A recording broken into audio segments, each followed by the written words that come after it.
নমস্কার দর্শক বন্ধুরা, রেখার রান্নাঘরে আপনাদের সকলকে জানাই স্বাগত। আজকে আমি রান্না করব একটি অত্যন্ত লোভনীয় পদ, ভেটকি আর ফুলকপির ঝোল।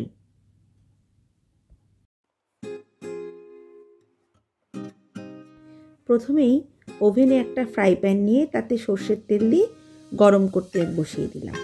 এবার ওপরে হাত দিয়ে দেখে নিলাম কতটা গরম।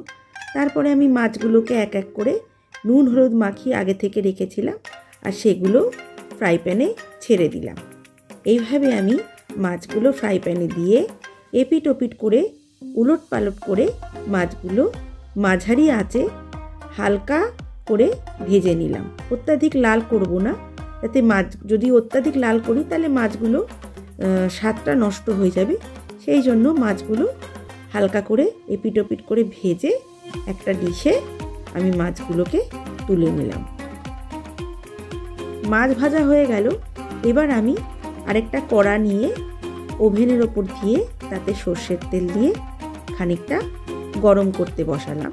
সর্ষের তেল গরম হয়ে গেলে তাতে আমি দিয়ে নিচ্ছি খানিকটা পেঁয়াজ, মাঝারি সাইজের একটা পেঁয়াজ দিয়ে তাতে আমি ভালো করে নাড়াচাড়া করে নিচ্ছি। হালকা ভাজা ভাজা হলে এবার আমি তাতে দিয়ে নেব 1 চামচ আদা রসুনের বাটা। সেটা দিয়েও আমি খানিকটা নাড়াচাড়া করে নিচ্ছি। তারপর আমি তাতে দিয়ে নিচ্ছি একটা মাঝারি সাইজের কেটে রাখা টমেটো। সেটাকে আমি ভালো করে কুচিয়ে নিয়েছি এবং সেটাও আমি কড়াইতে দিয়ে দিচ্ছি। তারপর ভালো করে আমি একটু সাঁতলে নিচ্ছি। তাতে দিয়ে নিলাম 2-3টে কাঁচা লঙ্কা, দিচ্ছি কয়েক টুকরো ফুলকপি, দিয়ে নিচ্ছি কয়েক টুকরো আলু।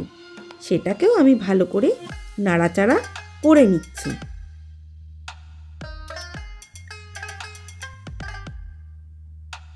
এরপরে আমি এতে দিয়ে নিচ্ছি স্বাদ মতো নুন আর স্বাদ মতো চিনি। সেটা আপনারা আন্দাজ অনুযায়ী দেবেন। তারপরে আমি একে একে মশলা যোগ করছি। আমি এবারে দিয়ে নেব সামান্য লঙ্কার গুঁড়ো, দিয়ে নেব সামান্য ধনের গুঁড়ো, সামান্য জিরের গুঁড়ো, সবই আমি 1 চামচ করে এতে দিয়ে নেব হলুদের গুঁড়ো। এরপরে নুন, হলুদ, লঙ্কার গুঁড়ো, ধনের গুঁড়ো, জিরের গুঁড়ো দিয়ে সামান্য একটু জল অ্যাড করে ভালো করে নাড়াচাড়া করে নেব।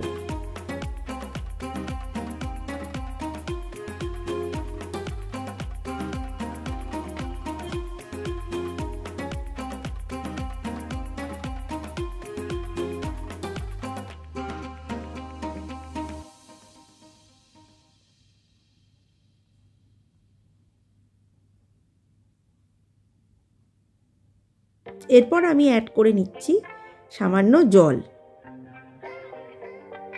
তারপরে আমি ভালো করে একটু নাড়াচাড়া করে নিচ্ছি।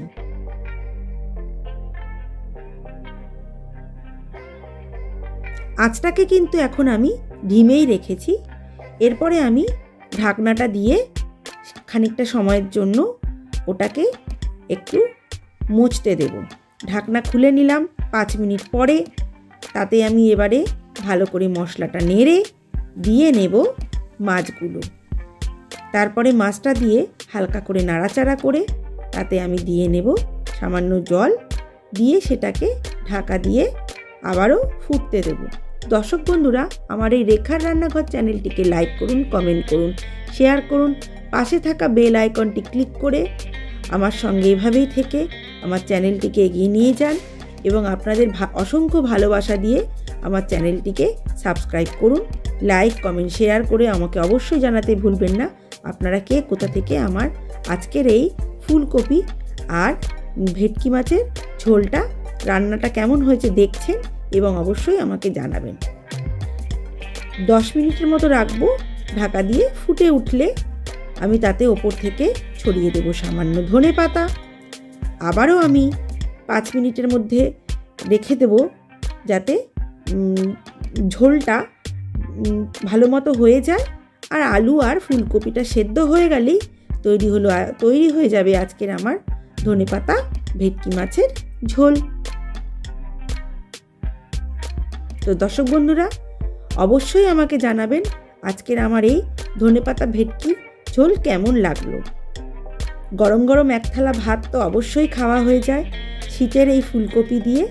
আর আপনাদেরকে জানাই অসংখ্য ভালোবাসা। সবাই সুস্থ থাকুন, ভালো থাকুন আর রেখার রান্নাঘর চ্যানেলটিকে এইভাবে এগিয়ে নিয়ে যান। ধন্যবাদ।